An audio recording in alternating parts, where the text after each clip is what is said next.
Yeah, well, we looked to strengthen the group, balance the group. We looked at all opportunities to be able to do that. Yeah, so we had a plan going in, and we feel like we're a stronger team today, and we've balanced out the roster. Did you, like, one of the things people are talking about, Steve, is you kind of struck at the core by trading Josh Norris. Did you feel like you had to maybe, I don't know if shockwave is the right word, or change the makeup a bit? I don't think I didn't feel like I had to, Bruce. I think we were looking at, you always go into these opportunities, trade deadline or in the off season to look to, bolster, tweak, take a step with your group. I don't think there was anything that I needed to do to strike the core. That trade in particular with Dylan Cousins coming changes the dynamic a little bit at the center ice position, compared to Josh, and also allows us to go and acquire Fabian Zetterlund. And so that was the plan and the process all along. If we were able to do it, excuse me, it wasn't like I was feeling like I needed to do anything with the group, but opportunity for me to help support the group. They've taken the step. Credit to the players, coaches, like they've taken the step, and we look at it as a staff, and the scouts did an amazing job of setting it up so where we had these opportunities to add to the group. Just one last thing, Julian. Did you feel like you had to make this, like, playoff hockey's tough, and did you feel like you had to be a little harder to play against, and that's what you achieve with a guy like Cousins? Well, because he's a big body. I mean, I think everybody's seen what he can do now as a player, and we're really excited about the upside as well. But he's a different player in that position. We're extremely excited about where he's at right now, and also within our environment, the potential of growth with him as well. What was it that you saw though in Cousins that you preferred over Josh Norris? Well, I think there's some factors on on Cousins that we liked for sure. It's not like we don't like Josh Norris. Like Josh he's a great player and a great kid, and and you'll see he's a great teammate by the reaction of his players, and it's hard on me as well. But I still have a job to do to make sure that we can take steps with this group. But a bigger body down the middle of the ice with Dylan Cousins and the potential upside with him. In Dylan Cousins and Fabian Zetterlund, you added guys who have shown that they can produce at 5-on-5. How much of that played into your plan today? One of the key factors on my board as we were leading into the deadline, if we could help the 5-on-5 scoring. It was, we look at we have a good team. I think we have a very good team that's continually learned how to win. They've gone through, some ups and downs this year, but they continue to show that they're making progress. We've talked about 5-on-5 scoring, and those two players in particular should help in that regard. Obviously, your job as GM is to make your team better every chance you get. But in Josh Norris, obviously, he had so many personal relationships with guys like Brady and Drake, and obviously they've been pretty emotional with us today. Mm-hmm. Of course, again, doing everything you can to make the team better. How much does the personal side play into thinking about making a move with Josh Norris? Ultimately, it can't affect my decision, but it was really hard on me. Like, I love Josh Norris. I love him as a kid. I love him as a player. He's a great teammate, and so these are very difficult decisions. And sure, I take time to think about how it's going to affect the group, but in my position, I can't let that get in the way of trying to make our team better. That's really what it comes down to. But certainly, we're going to miss Josh. He's like I said, he's a joy to be around. He's a great kid and a good hockey player. But again, we feel like if I let those emotions get in the way of making these decisions, I'm not doing my job. Without the emotions, but how much in your mind does chemistry play a part in terms of a team dynamic and winning? Obviously trading Josh. For sure, team dynamic. Like, it's not, but we're also bringing in a very high character, player in Dylan Cousins. And so it's not, it'll be different, but I'm sure it won't take long for, the culture we're building here is exactly what you saw today. Our players care about each other. The manager cares about the players. The coaches, it's, you may have noticed it's different here. And that's something to be proud of. Makes these days and these decisions harder, but I'd rather have that type of emotion on these types of days because we know the bond that is being built here, and that comes with winning too. So today, I think, as hard as it is on some of these days with emotions, I think it's a great sign for our organization. And you see our captain and his teammates, they care about each other. And you can't win consistently in this league and get to where we want to get to without that. If you are able to, can you go into the timeline on how long you were thinking about making this Dylan Cousins trade? I think when you spoke with Jackson earlier, you mentioned you had thought about it for a while. Well, we always look at good players, and Dylan Cousins is a terrific young player, and we feel just entering into his prime as well. So, I think to answer the question, you're probably thinking about it all the time, not as specifically as we do come to trade deadline time, but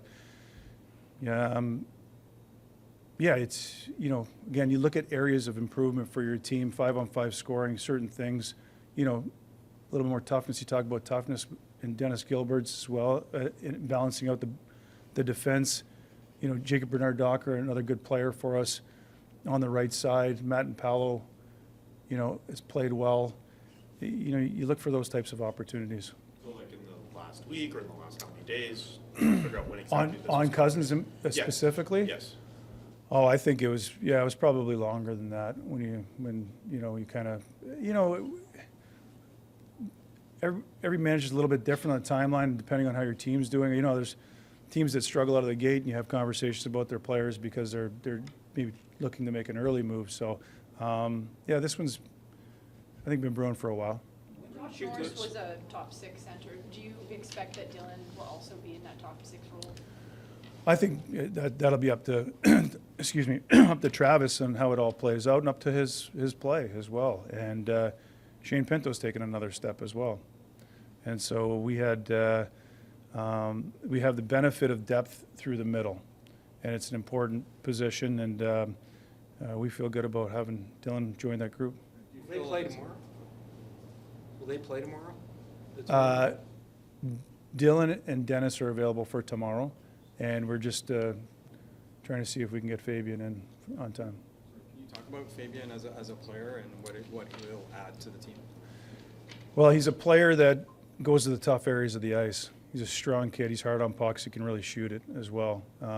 He's got a good motor on him, extremely fit, high character, low maintenance player. And at a really good age to come into our group. We could use another shooter up front. I think that he's a threat at 5-on-5. And, as you see, not just in the regular season, but, into playoff hockey, which we hope to be pushed to get into, is that area of the ice is important, especially defensively as well. But offensively, you need to get to those areas, and he doesn't think twice about going there. Wait, no. Sorry, when do you're not sure about Fabian stepping into the lineup. Do you envision that when's even going to get here? Good question. Yeah, we're still working through that. Yeah. When did that deal come to place? Because that one seemed like was that a very last minute decision on your part? How did that come?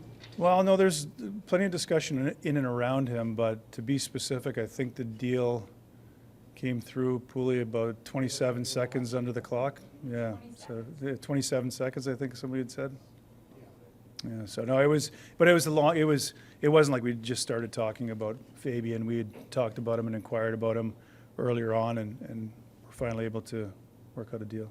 Looking at the big picture of today, you said you feel like you're a better team, which is obviously what the goal is, but how happy are you with some of these moves and how they came together, how you orchestrated it? Well, it was a completely different deadline than it was last year, not just because of where we are as a group, but also just in our process.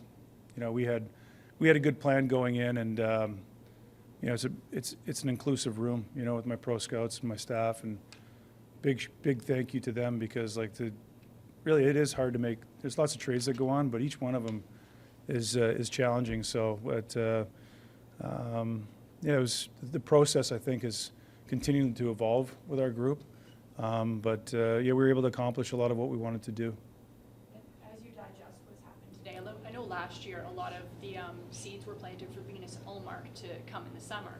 Do you feel like you had conversations that could lead to things that we see down the road? Possibly, yeah. I mean, I can't honestly.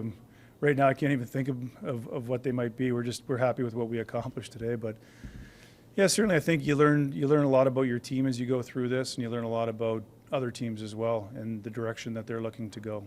How much do you value size and hitting capability, like Dylan Cousins, Zetterlund? Like now I think they're your second and third highest hitters on the team now. Like how much do you value that in a player? I think it's an important component. I mean, along with many other things, but certainly I think if you have the willingness to go into those areas and, you know, the size and strength, it does make a difference. We look at all factors, but yeah, do I feel like we're a harder team to play against now? Yeah, I do. I mean, we're you know, both Cousins and Zetterlund are hard on pucks. Gilbert's a big, strong guy. Yeah, I feel like I think we've taken a step. When did you go from thinking this might be a quiet deadline to thinking like I might be able to make a couple of significant moves here? Was it this morning or in the last couple of days? Or There's certainly, you know, there's some ebbs and flows to any one of these deadlines as the week goes on. Yesterday, to answer your question, probably early this morning. You know, I thought yesterday was an interesting day where we felt like we were in on some things, and those went away. And then this morning, it got going pretty quickly. Question not related to the deadline, but what have you seen from Tim Souza that gives you confident that he's ready to lead this team into a playoff spot and lead this team in the playoffs also? Well, I think with Tim, but also with all of our players, like they've all taken a step in maturity. Their understanding of the responsibility away from the puck has really grown for all of them, including Tim. Like, you can just see the determination on the other side of the puck. He's got world-class talent and skill, and when he has the puck, can make things happen. But I think the way he's getting the puck now and where he's going to get the puck and how he's defending has elevated his personal game is elevated, but also I think the whole team has. But he's certainly taken a step, and you can see the willingness to win. You know, like you really see it drawn out of these players now as they're getting more comfortable and more experienced in our league. There was a report about Fabian Zetterlund and his agent talking about how contract discussions didn't really come to fruition in San Jose. Obviously, he's an RFA. Was that part of the calculus in terms of trying to sign him to a long-term deal after?